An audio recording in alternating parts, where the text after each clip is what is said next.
ഇരുട്ടിനകത്ത് നിന്നുകൊണ്ട് ഇരുട്ടിനെ അന്വേഷിച്ചാൽ ഒരിക്കലും പിടികിട്ടില്ല. അതുകൊണ്ട് പുറമേ നിന്ന് ഈ ചോദ്യം ചോദിച്ചതുകൊണ്ട് പ്രയോജനമില്ല.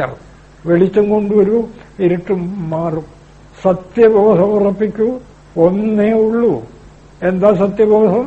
അവനിവനെന്നറിയുന്നതൊക്കെ ഓർത്താൽ അവനിൽ ആദിമമായ ഒരു ആത്മരൂപം എന്ന സത്യം ഉറപ്പിക്കൂ, ഈ ഇരുട്ട് മാറും.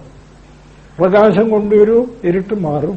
അതല്ലാതെ ഇരുട്ടിനകത്ത് നിന്നുകൊണ്ട് 1000 ജന്മം ശ്രമിച്ചാലും ഒരു യുക്തിയും പിടികിട്ടില്ല. അതുകൊണ്ടാണ് ഭൗതിക ശാസ്ത്രജ്ഞൻ പോലും ഈ ജഗത്ത് എന്തെന്ന് ഒരു പിടിയും കിട്ടാതെ കിടന്ന് പെടയുകയാണ്. കമ്പ്യൂട്ടറൊക്കെ ഉണ്ടാക്കി, ഒരു വിരോധമില്ല, വളരെ നല്ലത്, അതിനൊന്നും നമ്മൾ കുറ്റം പറയുകയല്ല. പക്ഷെ സത്യം സൂര്യതുല്യം ഇത് ആത്മോപദേശ ശതകത്തിൽ തെളിയുന്നു. ഈ സത്യം കൂടി എന്തുകൊണ്ട് വിചാരം ചെയ്ത് ഉറപ്പിക്കുന്നില്ല? ആ ഒരൊറ്റ ചോദ്യമേ നമുക്കുള്ളൂ. അല്ലാതെ മറ്റ് നടക്കുന്ന കാര്യങ്ങളിലൊന്നും ഒരു പരാതിയുമില്ല, പരിഹാസവുമില്ല. അതൊക്കെ അതിഗംഭീരം. പക്ഷേ വേദാന്തം പെരുമ്പറ അടിച്ചു ഘോഷിക്കുന്നു, ഈ സത്യം അവഗണിക്കുന്ന ആൾക്ക് 1000 ഗ്രഹങ്ങളിൽ ഓടി നടന്നാലും സത്യം പിടികിട്ടാൻ പോകുന്നില്ല. നിശ്ചയമായിട്ടും പിടികിട്ടില്ല.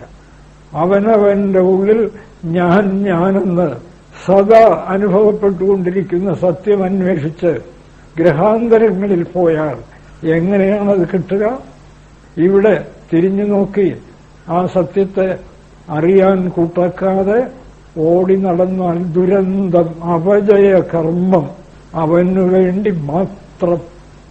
ആത്മോപദേശ ശതകം എന്ന ഗുരുദേവ കൃതി ഈ അദ്വൈത സത്യം ആവർത്തിച്ച് ശാസ്ത്രീയമായി നമുക്ക് വെളിപ്പെടുത്തി തരുന്ന ഒരു ദിവ്യ ഗ്രന്ഥമാണ്.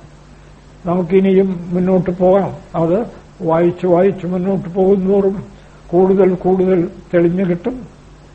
ഈ ചർച്ചയിൽ നമുക്ക് ഏർപ്പെടാൻ കഴിയുന്നത് തന്നെ അതിരറ്റ ഗുരുദേവ കാരുണ്യം, ഈശ്വര കാരുണ്യം. നമ്മെ എല്ലാവരെയും ആ സത്യം ബോധ്യപ്പെടുത്തി തരാൻ ഗുരുദേവനും ജഗതീശ്വരനും സഹായിക്കുമാറാകട്ടെ. നമസ്കാരം.